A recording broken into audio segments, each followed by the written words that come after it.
conclude, we have our grand témoin contribution. So Hal, the floor is yours. Thank you very much. And thank all of the people with patience and time and ability to remain for the end. And what a wonderful conference, and so much great information was exchanged. Let me try and sum up. And then I want to also mention a few other points that I didn't get a chance to cover yesterday. But one thing that this conference really reminds me of is how difficult it is to plan in the middle of a revolution.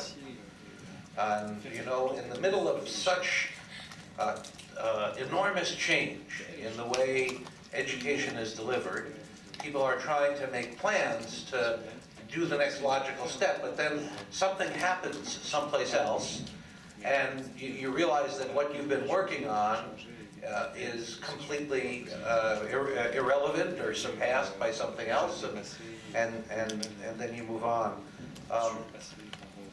And so I'll talk a little bit about some of the things that I know that are moving in that direction. I also wanted to recognize the remarkable presentations that just occurred. It was great to hear about the important work at OER Research Hub and the earlier presentations.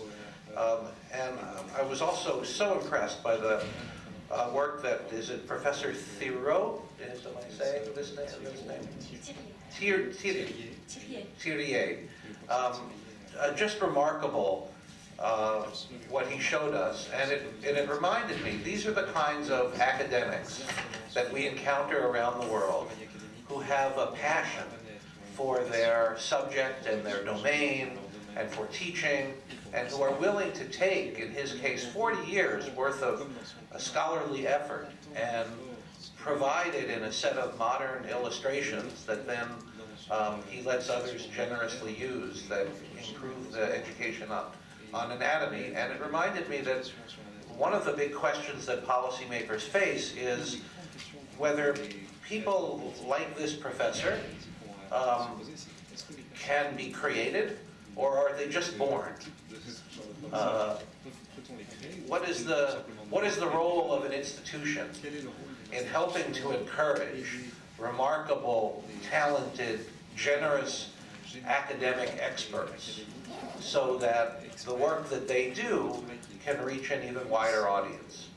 And this brings up a very important point that I wanted to summarize on the policy issue, because people have been thinking about what is, and talking about what is the appropriate policy.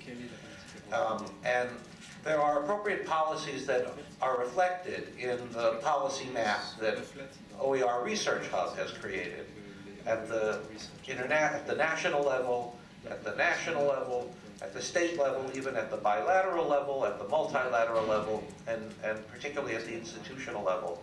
But I can tell you that the most effective policy that I have seen now, and I've been involved in, are institutional policies and state policies that are very simple.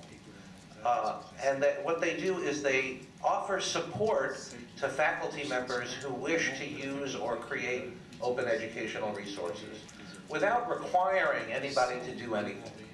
Because it's our experience that on almost every college campus we visited, and indeed